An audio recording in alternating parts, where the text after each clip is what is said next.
안녕하세요. 세상을 밝게 하는 호랑이 안과 김성호 원장입니다.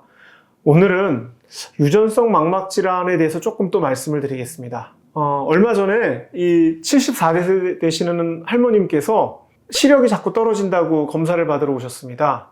그래서 이제 눈 속에 시력을 재고 눈 속에 사진을 찍었는데 사진을 딱 봤더니 이 눈의 이 주변부가 이렇게 굉장히 뭔가 퇴화되고 흉터가 잡히는 듯한 모양이 보였습니다. 저희가 보기에는 그 야맹증, 유전성 망막 질환의 야맹증, 망막색소 변성증에서 이런 소견이 나타날 수 있기 때문에 이런 병을 하나 생각을 해야 되고요.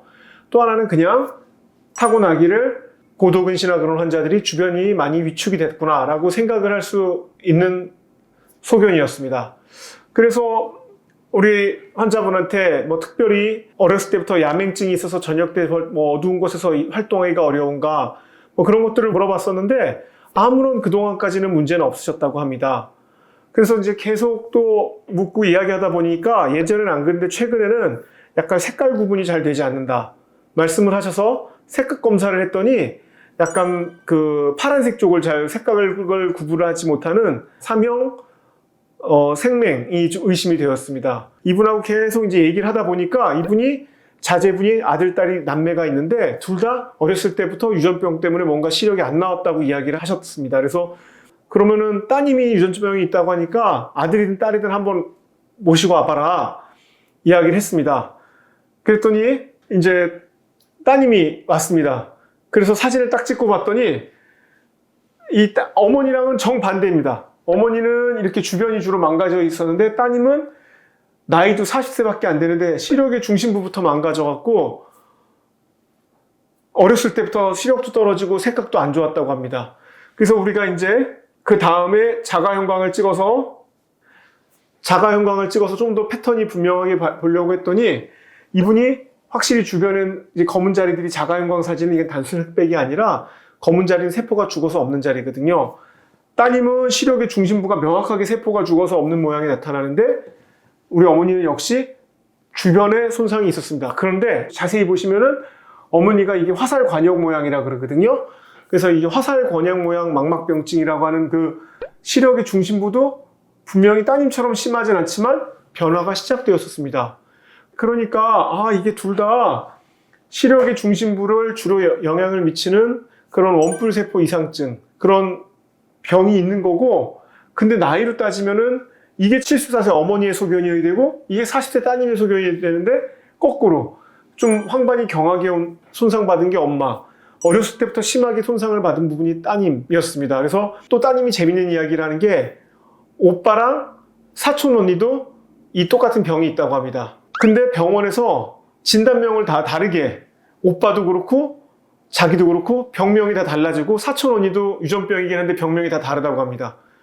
그러니까 자, 그럼 이제 여기까지 한번 정리를 해보면은 엄마가 있었고 엄마의 두 자식인 오빠와 딸이 다 병이 있고 심지어 사촌도 병이 있다면 이 병은 유전병이니 엄마 여자한테만 가는 것도 아니고 남자한테만 가는 것도 아니니까 이게 이제 성염색체 유전은 아니고요. 자식이 둘 다 나타나니까 이거는 상염색체, 그러니까 XY가 아닌 유전자, 그리고 둘 다니까 우성 유전의 패턴을 보이는 염색 질환일 가능성이 매우 높습니다. 한 집안에서 내려오는 병인데 오빠, 사촌, 자기 다 진단명이 다르다는 거는 뭐가 좀 이상하다는 생각이 들죠. 그래서 이제 제가 말씀드릴 거는 이게 유전으로 내려오니까 똑같이 유전병을 받더라도 이 유전병이 몸 밖으로 나타나려면은 단 하나의 유전자가 아니라 나머지 유전자랑 같이 서로 상호작용을 함으로써 겉으로 심하게 나타나는 사람이 있고 이걸 우리가 표현형이라 그러거든요. 그러니까 유전자는 유전형, 그게 겉으로 어떻게 나타나느냐는 표현형인데 이 표현형이